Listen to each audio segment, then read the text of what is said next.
Eh bien, chers amis internautes, je suis heureux de vous recevoir en ce vendredi soir pour un nouveau sabbat en famille. Il sera un petit peu spécial puisque aujourd'hui, c'est une émission qui nous est proposée par Il est écrit sur le thème de la prière et Rémi Ballet va nous amener dans une réflexion sur la prière. Alors, je vous souhaite un bon visionnage et à tout à l'heure. La prière a presque disparu de notre environnement quotidien. Dans une société qui prône l'action, la productivité, la compétitivité, la prière semble vaine, inefficace, obsolète. Même les chrétiens sont enclins à privilégier l'action efficace par rapport à la prière, pour accomplir la mission qui est la leur. Pourtant, celui qui est à l'origine de la foi chrétienne était un homme pour qui la prière comptait plus que tout, et il enseignait souvent l'importance de la prière. Alors plus que jamais, il est temps de redécouvrir le vrai sens de la prière.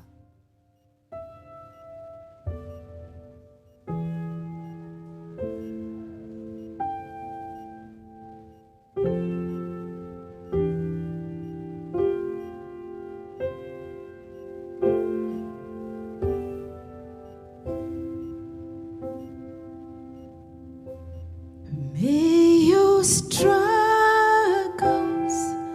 keep you near the cross, and may your troubles show that you need God, and may your battles and the way they should, and may your bad days prove that God is good, and may your whole life prove that God is good. May your struggles keep you near the cross. May your troubles show that you need God, and may your battles and the way they should, and may your bad days prove that God is good, and may your whole life prove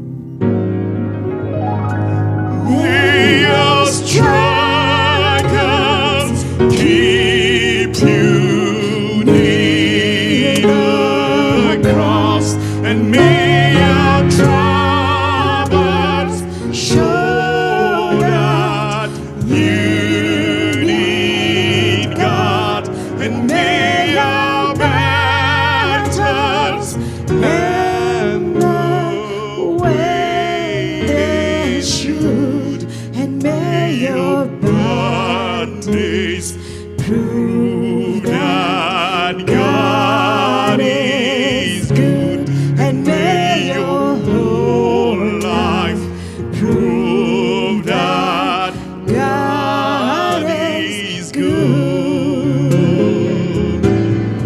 May your struggles keep you near the cross, and may your troubles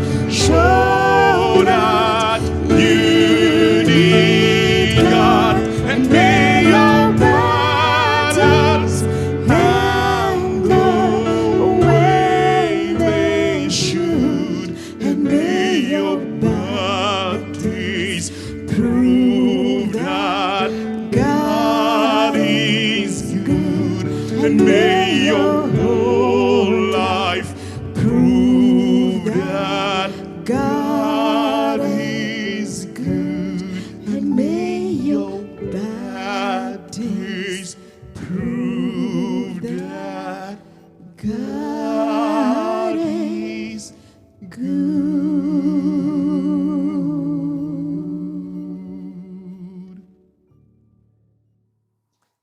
Prier est à la fois naturel et très difficile. Naturel parce qu'il semble qu'au plus profond de chaque être humain, il y ait la conscience d'une dimension supérieure. Dans les situations de crise en particulier, on voit que les êtres humains se tournent presque instinctivement vers le ciel pour chercher de l'aide, pour obtenir du secours. J'ai souvent fait l'expérience, et j'ai toujours été étonné de voir que les personnes qui passent par une épreuve importante sont généralement ouvertes à la prière et même reconnaissantes quand on prie pour elles, même si elles ne prient pas elles-mêmes. Il y a quelque chose au fond de nous qui se tourne vers Dieu dans certaines circonstances. Mais la prière, c'est aussi très difficile. Difficile parce que prier, c'est parler avec quelqu'un qu'on ne voit pas, en tout cas pas avec ses yeux, et qui ne répond pas de manière audible, en tout cas la plupart du temps. En ce sens, la prière est un acte de foi. Difficile aussi la prière parce que même si on est croyant, pour plusieurs, la vie est prenante, on n'a pas beaucoup de temps. Où trouver le temps de prier dans nos vies occupées? Puis on ne sait pas toujours comment prier. Qu'est-ce qu'il faut dire dans la prière ou ne pas dire? Y a-t-il un temps pour la prière, un lieu, à l'église par exemple?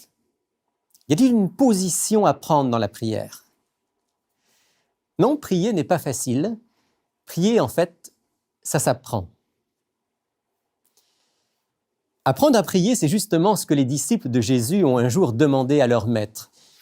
Ils avaient remarqué à quel point la prière faisait partie de la vie du Christ et comment Dieu agissait avec puissance dans sa vie, dans son ministère. Ils avaient bien compris que l'un des grands secrets de Jésus, c'était ce temps passé dans la prière. Et ils aspiraient à prier comme lui. Alors le Christ a partagé avec eux et avec nous plusieurs enseignements magnifiques sur la prière. Aujourd'hui, je voudrais, comme les apôtres, m'asseoir au pied du Maître et méditer avec vous sur l'un de ces enseignements, un extrait du célèbre Sermon sur la montagne, tel qu'il est rapporté par l'évangéliste Matthieu. Je lis dans l'Évangile selon Matthieu au chapitre 6, à partir du verset 5. « Lorsque vous priez, ne soyez pas comme les hypocrites qui aiment à prier debout dans les synagogues et au coin des rues pour se montrer aux hommes. En vérité, je vous le dis, ils ont reçu leur récompense. Mais toi, quand tu pries, entre dans ta chambre, ferme ta porte et prie ton Père qui est là dans le lieu secret. Et ton Père qui est dans le secret te le rendra. En priant, ne multipliez pas de vaines paroles comme les païens qui s'imaginent qu'à force de paroles, ils seront exaucés. Ne leur ressemblez pas, car votre Père sait de quoi vous avez besoin avant que vous le lui demandiez. » Dans ce texte de l'Évangile, Jésus nous explique à la fois ce qu'est la prière et ce qu'elle n'est pas. Et pour ne pas faire d'erreur, permettez-moi de commencer par ce qu'elle n'est pas. Le premier danger qui est relevé par le Christ ici, c'est ce que j'appellerais la prière des pharisiens, des chefs religieux de l'époque. C'étaient des hommes très pieux, mais aussi très désireux qu'on remarque leur piété. Jésus les appelle sans ménagement des hypocrites, c'est-à-dire des acteurs, puisque le mot hypocrites en grec, qui a donné en français hypocrite, qui est ici dans le texte, désigne au départ un acteur. Jésus nous met en garde contre la prière qui est faite de manière visible, ostentatoire, avec l'espoir que les autres remarquent notre zèle religieux pour se montrer aux hommes, dit le texte. Quand on est croyant et qu'on fréquente d'autres croyants, comme c'était le cas en Israël à l'époque de Jésus, on court toujours le risque de vouloir être bien vu. C'est tellement naturel au cœur humain, vouloir être bien vu, bien considéré, faire de belles prières, intelligentes, ferventes, avec de belles phrases, déborder d'émotions et faire étalage de notre ferveur spirituelle dans la prière publique. Comprenez-moi bien, Je ne veux pas dire que Dieu ne veut pas que nos prières soient intelligentes ou ferventes, bien au contraire.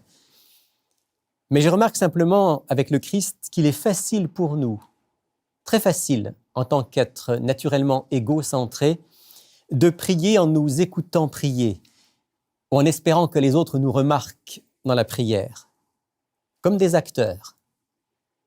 Et ça, évidemment, nous dit Jésus, ce n'est pas la vraie prière.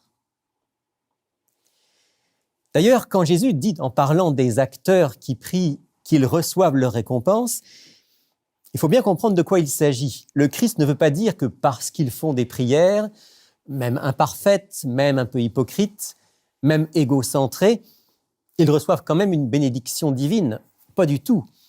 La récompense qu'ils reçoivent, c'est celle qu'ils cherchent.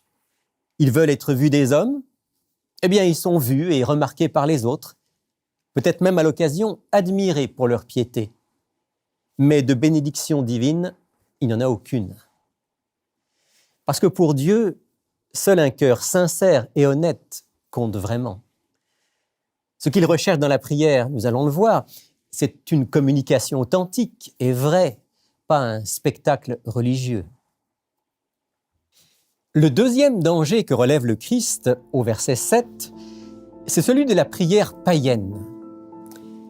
En priant, ne multipliez pas de vaines paroles comme les païens qui s'imaginent qu'à force de paroles, ils seront exaucés. Chez les païens qui adoraient de nombreuses divinités, la prière était essentiellement un acte conçu comme un moyen d'apaiser, d'amadouer ou de s'assurer les bonnes grâces des dieux. Il fallait faire de belles, longues prières pour attirer l'attention des dieux et pour que finalement, par pitié ou pour qu'on les laisse tranquilles, les dieux finissent par exaucer la prière des adorateurs. Dans la prière pharisienne, on prie pour attirer l'attention des hommes. Dans la prière païenne, on prie pour attirer l'attention des dieux. Dieu, le vrai Dieu, celui que nous révèle la Bible, n'a pas besoin qu'on attire son attention. Il n'a pas besoin d'être amadoué par nos prières. Il n'est pas impressionné par la beauté de nos phrases ou par la longueur de nos prières, comme le pensaient les païens. Remarquez bien que la prière païenne n'est pas morte. Aujourd'hui, les mantras, les moulins à prière et les chapelets sont autant de formes modernes de prière païenne, pour lesquelles il suffit de mettre le pilote automatique et de laisser aller le flot de paroles. Je ne juge pas ici la sincérité de ceux qui prient. Dieu connaît les cœurs.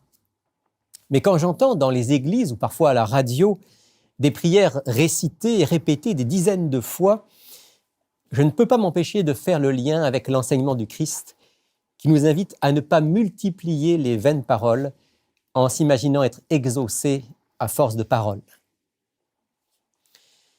Mais même quand les prières ne sont pas récitées ou répétées, il faut être vigilant pour ne pas prononcer de vaines paroles. Vous savez, des formules toutes faites qu'on redit un peu par habitude, parce que ça fait partie de la prière, sans trop penser aux mots qu'on prononce.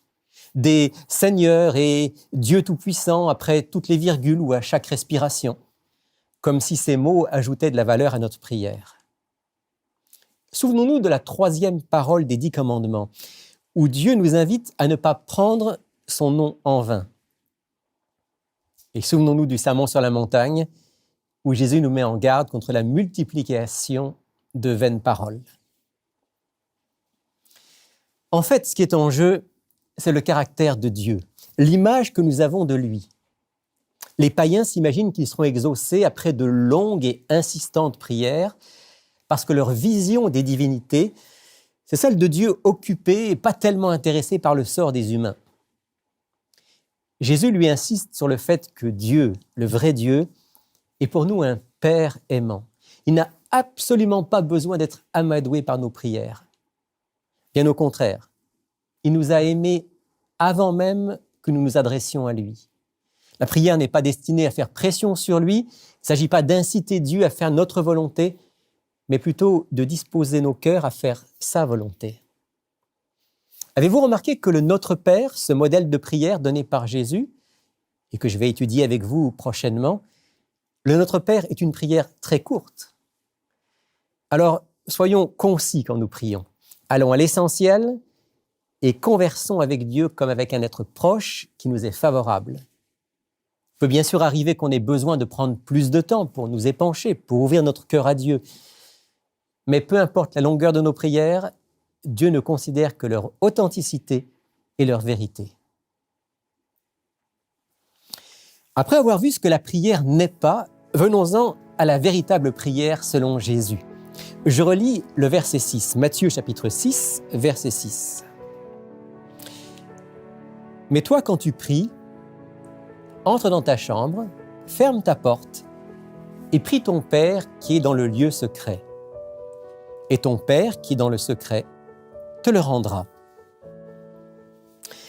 Je ne sais pas si vous avez remarqué, mais dans sa formulation, Jésus est passé du « vous » au verset 5, « Quand vous priez, ne soyez pas comme les hypocrites », au « tu ». Toi, quand tu pries, entre dans ta chambre. Comme s'il voulait nous dire que la véritable prière se révèle lorsque nous sommes seuls avec Dieu, en tête à tête. La prière atteint son but à partir du moment où nous entrons dans l'intimité de Dieu, que nous le laissons en quelque sorte nous tutoyer dans un dialogue à cœur ouvert. J'aime cette citation que je partage avec vous. Prier, c'est ouvrir son cœur à Dieu comme on le ferait à son plus intime ami.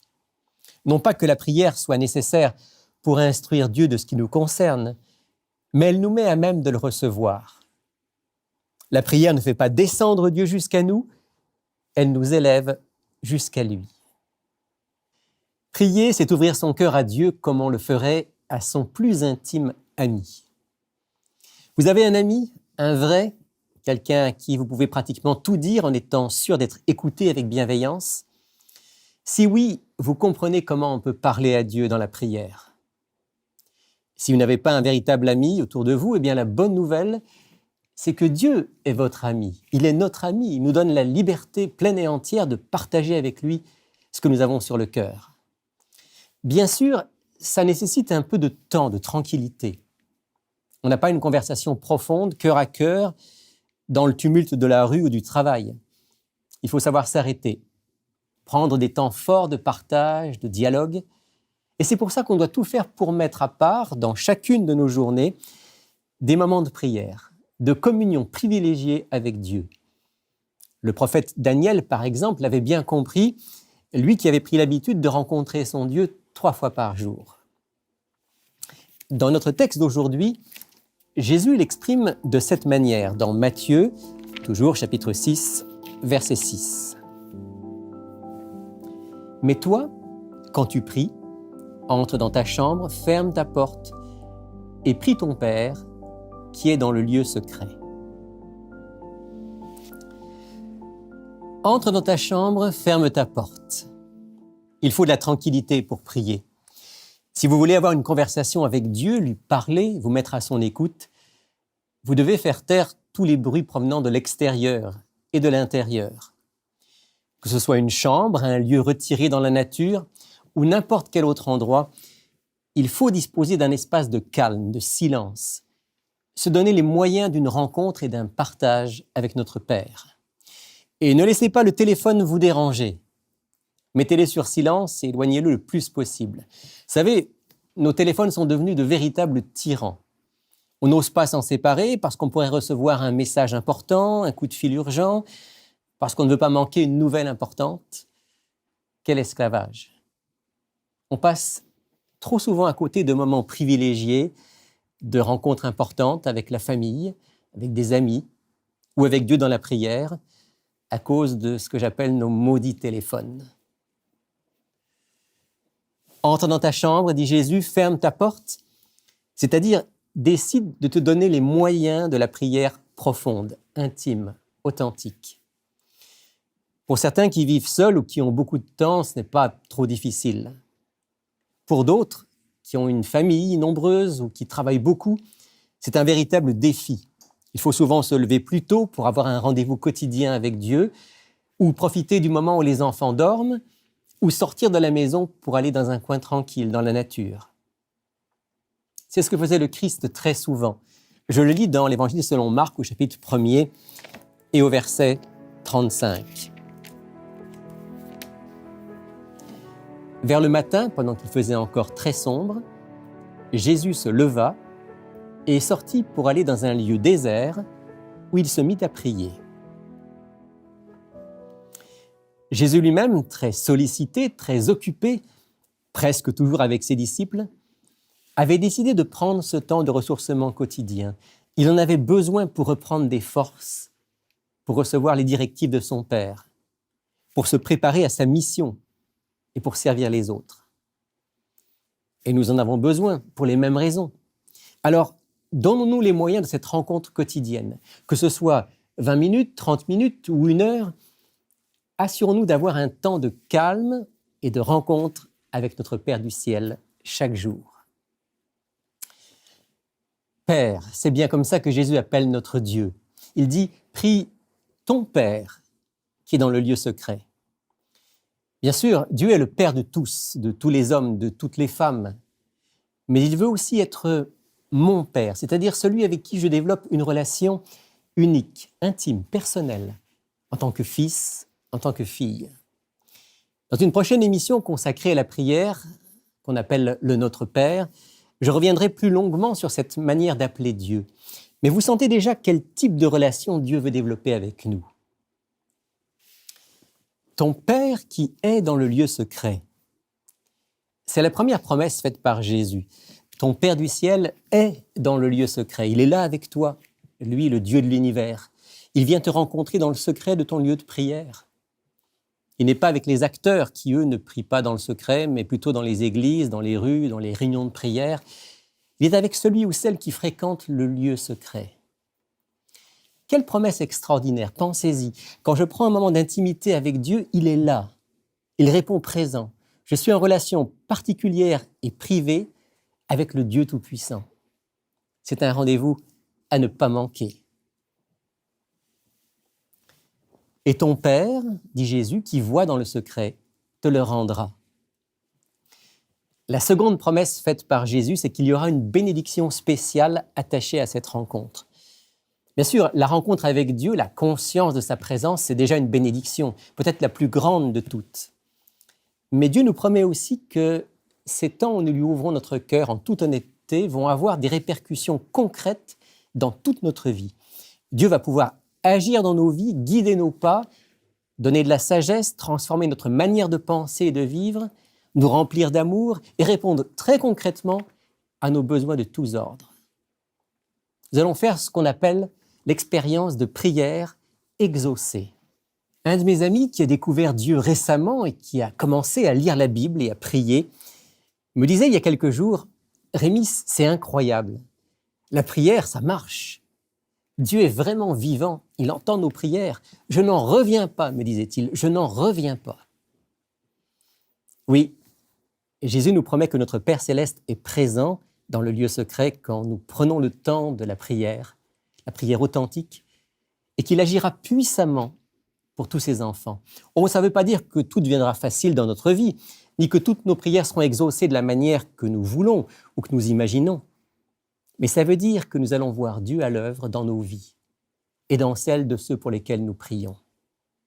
Parce que Dieu est fidèle, Jésus nous dit « Ton Père qui voit dans le secret te le rendra ».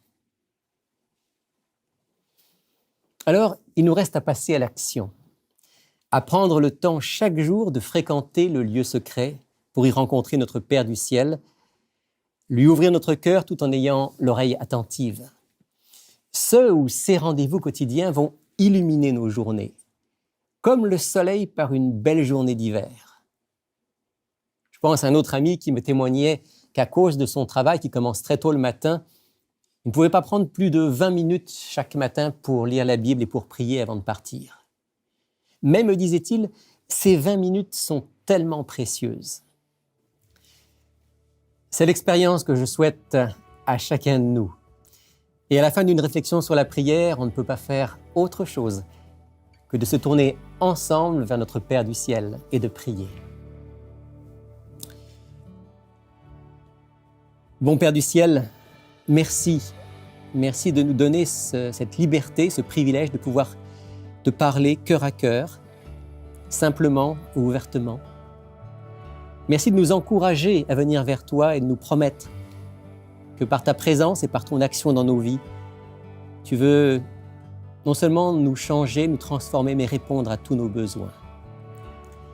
Donne-nous, comme Jésus, de fréquenter régulièrement ce lieu secret pour te rencontrer et que nous puissions toujours plus te connaître, t'aimer et te servir les autres.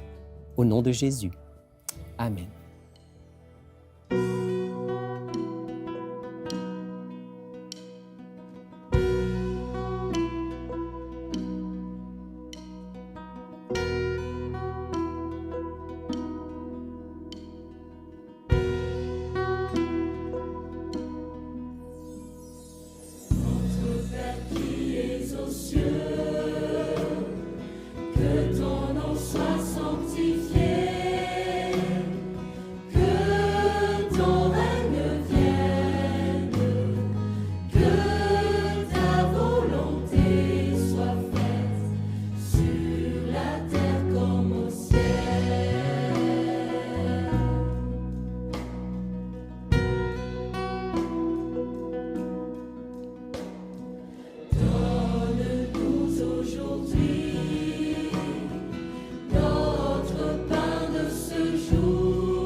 bien, j'aimerais, après avoir vu cette vidéo, vous inviter à plusieurs choses. Bien, peut-être la première, c'est de vivre la prière, si j'ose dire, s'exercer à prier, à s'engager dans ce ministère de la prière. Et puis, pourquoi pas lire un certain nombre d'ouvrages. Et là, je vous invite, en tout cas pour ceux qui sont sur Collonges, à aller voir à Millefeuille un certain nombre d'ouvrages qui parlent de la prière, qui nous invitent à prier, qui nous encouragent à prier. Alors voilà, je vous souhaite une bonne fin de soirée, que le Seigneur vous bénisse, et puis bon sabbat et à vendredi prochain.